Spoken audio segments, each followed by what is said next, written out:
Estás escuchando Rumba 100.3 y no te olvides, vente a la Oxeola Heritage Park para el abierto de dominó de los Estados Unidos.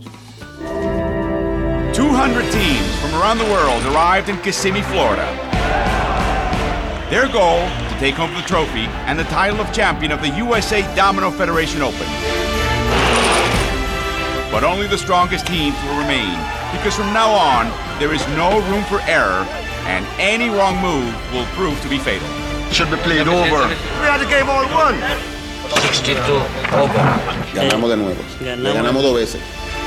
Life in the tournament is at stake, and it will be no easy road for anybody. But these teams are ready to take on whoever stands in their way to the championship.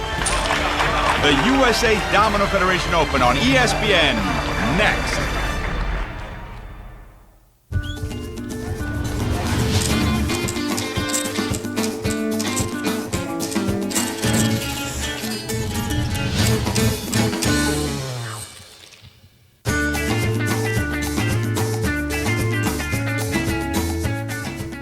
Welcome to the first USA Domino Federation Open on ESPN.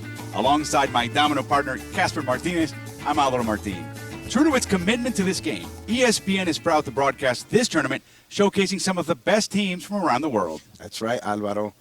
This tournament has indeed generated great interest in and around the U.S., mainly because of the high-level competition, as well as the cash prize, which is no funny money.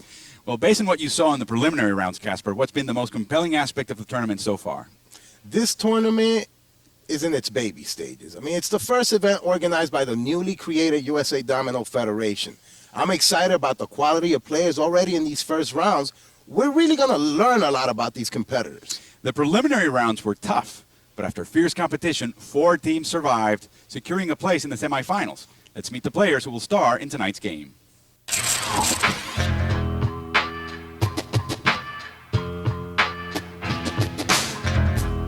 Mario Díaz, vengo de República Dominicana y yo me considero jugador agresivo.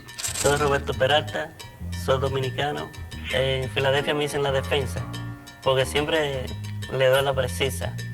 Yo aprendí a jugar dominó con mi abuelo. La estrategia que me enseñó es que hay que jugar con el frente y que a la ficha del frente se le da así obligado y que la ficha que el frente mata no se repite. Me gusta el domino, siempre he estado metido. Tengo una enfermedad por el domino, fiebre de jugar. Yo he dejado todo por el dominó, la comida, la mujer siempre pleito y pleito por el domino. A veces he desayunado, he comido y he cenado en la misma mesa, sentado sin pararme. El dominó es mi vida. Mi nombre es Lucas Guitar. En Venezuela he ganado campeonatos. Edgar Wong, represento a la República de Panamá. Y el dominó yo lo considero para mí como el deporte más importante. En el dominó la disciplina es primordial e igualmente el respeto hacia los contrincantes y hacia el compañero. Eso es muy importante. Nosotros hemos sido la sorpresa dentro de este campeonato. La experiencia. Esa es la mejor arma que tenemos. Each night, the third member of our announcing team, Claudia Trejos, will be talking to players and visiting many of the attractions here in the Kissimmee area, the perfect venue for our tournament. Claudia? Hello, everybody. We're right here on Main Street, USA, Magic Kingdom at the Walt Disney World Resort. And from here on, throughout the night, I'm going to give you very important tips on how to play dominoes and how to make your playing skills a little bit better. But before you learn how to run, we got to learn how to walk. And for that, let's take a look at the basics of how to play dominoes.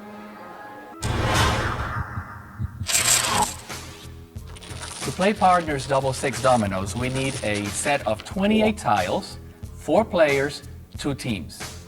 To begin the game, each player selects a tile, turns it over, and the player with the highest number value is the lead-off player. In this case, the 6-4. The game starts by shuffling the tiles. Each player then selects 7 bones. The lead player lays down any he chooses, and it doesn't have to be a double. In this case, we'll start with the 5-1. The game moves counterclockwise, with each player choosing a tile that matches either end of the table. In this case, either a 5 or a 1. If a player has no tiles that match, he passes his turn. Play continues like this until the end of the game. When a player lays down his last tile, winning for the team, he is said to have dominated. Or, if there are no possible plays, the game is considered jammed, and in that case, the team with the lowest points wins them all. Well, we're ready for tonight's match, but before we begin, Casper, let's take a look at the rules that govern this tournament. The first team to accumulate 300 points will win the match in a maximum playing time of 1 hour. There's no movements, talking, or coding allowed.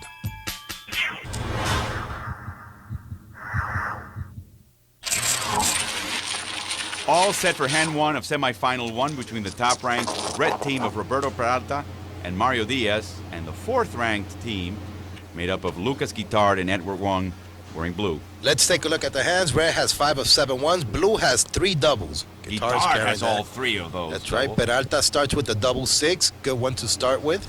The big 6, he's got 2 more 6s in his hand. 6-5 by Guitar. That's a reasonable move. You have no choice but to cut your opponent 6, but that's exactly what you want to do. Break up the pattern. Early in the game, double 5 by Diaz. Now, Diaz doesn't want to cut the 6. That's his partner 6, so he extends. Leave that door open for him. That's right. Wong with the 5-4. Now, Wong could have cut the 6, but maybe he's saying, I don't have any 6s. We'll see. We shall see. He does have the 6-4, but that's the signal he's sending. 6-2 by Guitar. There's no choice. Has no 4. Now, Diaz has the 4-2. He can square to the 2, as he does. In other words, 2 at either end. Or with the same piece, he can put it on the other end and square to the 4s. Why did he not go for the 4s? He did cut the 4 right there. I think he read Peralta's big 4 and decided that Peralta didn't have any more 4s, that he had only 1 more 4, and it's a very good idea to cut the 4s out of the table for the moment. Wong plays a deuce, ace, no choice. No choice Peralta on that. has a choice here. And he goes with the 1-0. Yeah, the ace blank. I don't know why. He has a 6 ace, and he broke out the 6s. That's his strength. Double deuce by Guitar. Diaz with the 0-5, no choice. Not only no choice, but he's also telling everybody, I don't have any deuces. And so Wong is saying the same with the 5-3. No deuces.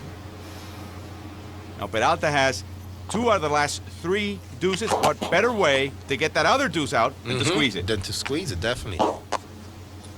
And at that point, Peralta knows he's got the deuce blank. Diaz with the 5-1, no choice. Wong passes. 1-6 by Peralta. Guitard has to pass. He's stuck now with the double ace, by the way. 6-3 Absolutely stuck.